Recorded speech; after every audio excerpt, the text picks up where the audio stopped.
Jadi perlu kita kembali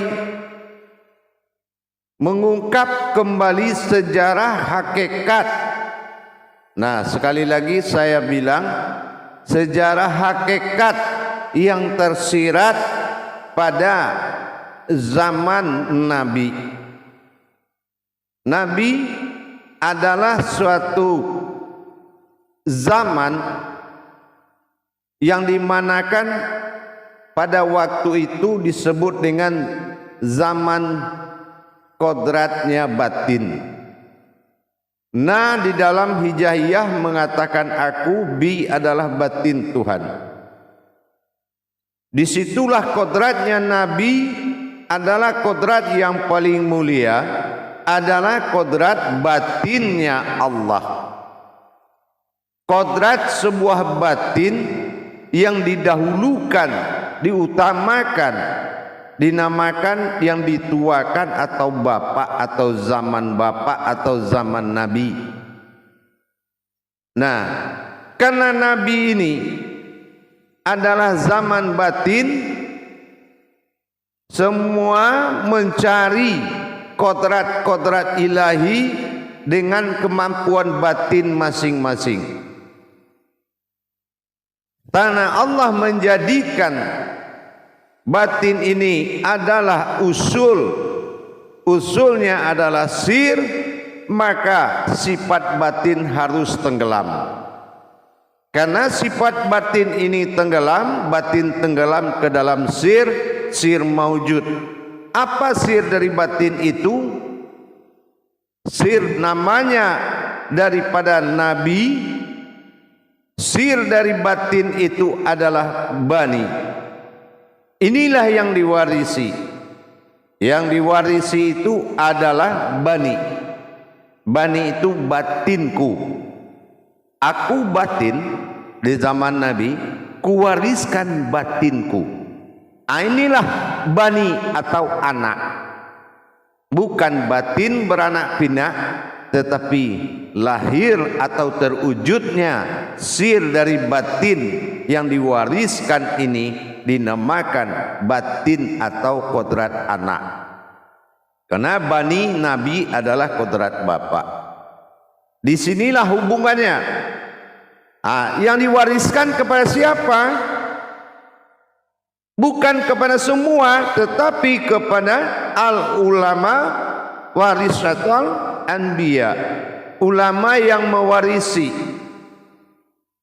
Ulama itu yang dikatakan pewaris Nabi.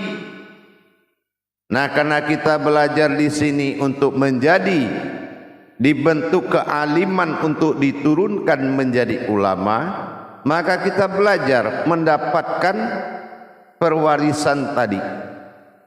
Jadi akhirnya apa? Diwariskan. Aku batin Nabi dan kuwariskan batinku bani. Nah, inilah diri batin. Batin ni aku, batinku. Nah, inilah bani. Di balik waktu itu Nabi, aku batin.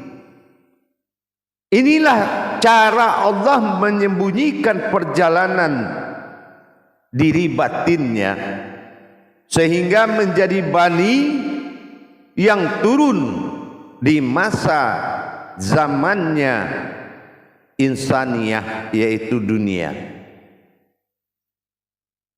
Nah, ini juga kita sudah kaji dari asal usul manusia. Tetapi ulama yang seperti apa yang dikatakan pewaris para nabi itu? Ulama yang dikatakan pewaris nabi itu wa khudratun al-jazamin kudra al-ayatun wal kalamin innalihi wa dahalihi illallah. Artinya apa? Ulama yang kuakui pewaris nabi itu kodratnya adalah ayat, kalamnya adalah dalilku. Kodratnya adalah ayat atau kitab. Kitab adalah dirinya dan dalilku adalah kalamnya. bidalihi marifatul haq fil ilmi. Inilah dalilnya Allah dan ayatnya adalah kodrat dinamakan kitabullah. Jadi tidak ada seorang ulama pewaris Nabi itu dia mencari kitab lagi, ya, karena dia sendiri sudah menjadi kitabullah, disebut dengan ahlul kitab. Masa ada lagi kitab Allah berpedoman kepada kitab sunnah? Itu kan tidak masuk akal. Mana ada kitab sunnah bisa mencari Tuhan? Mana ada hijaiyah dalam kitab sunnah? Mana ada falakiyah dalam kitab sunnah? Mana ada jabariyah dalam kitab sunnah? Seperti kitab-kitab riwayat, perumpamaan, suatu hikayat di zaman dulu. Itu tidak, bukan ulama pewaris Nabi. Yang kedua, ciri-cirinya ayat itu keluar tidak terputus. Kalau seandainya air laut bisa menjadi tinta, tidak akan cukup untuk menuliskan ilmuku, kata Allah. Ini dari judul ke judul aja sudah beli buku. Ini yang mengkhawatirkan nasib umat Islam, karena dia tidak mendapatkan dalil Allah dari seorang ulama, tetapi mendapatkan sejarah-sejarah daripada sebuah surat.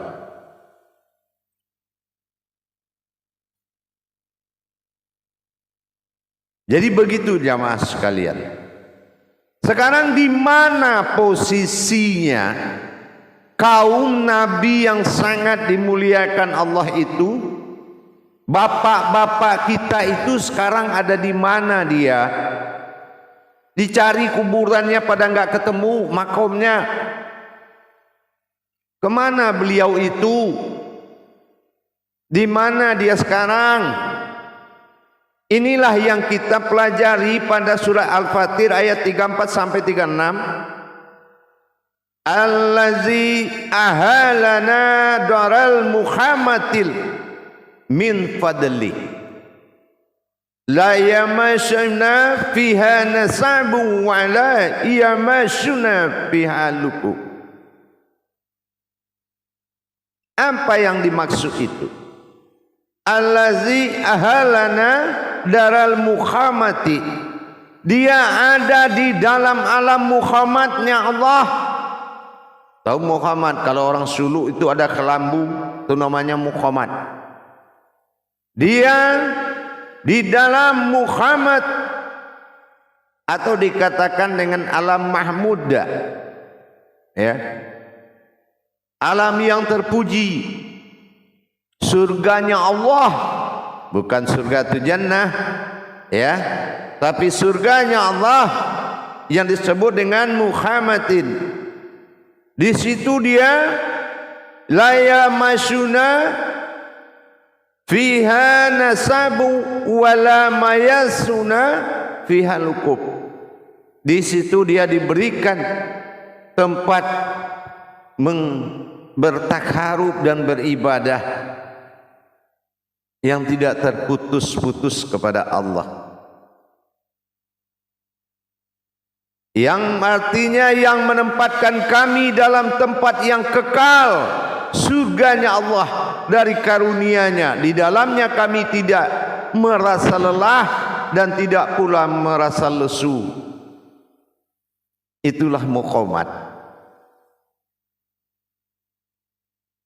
Jadi kalau kita sudah mencapai tingkat ibadah yang lebih berderajat, pasti kita wajib mengenakan muqamat.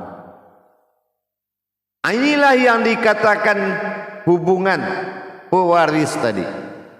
Cuma yang sekarang yang kita khawatirkan bukan ulama pewaris Nabi yang banyak, ulama warisan, ya, ulama warisan. Nanti ditunjuklah keponaannya jadi Habib, keponaannya jadi Kiai, ya, ditunjuklah nanti anak muridnya kamu jadi Ustadz aja ya. Nah itu yang kita takut, bukan ulama pewaris nabi, tapi ulama warisan. Nah, ini yang kita khawatirkan untuk tidak mabrur ke tangan umat. Jadi untuk mendapatkan sebuah kodrat keulamaan yang berwaris para nabi, apa yang diwarisi adalah ilmu.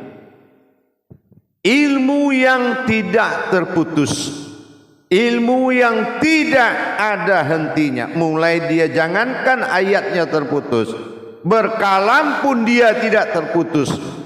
Seperti orang kekurangan kata, kurang rasanya cepatnya menyampaikan, masih kekurangan dia.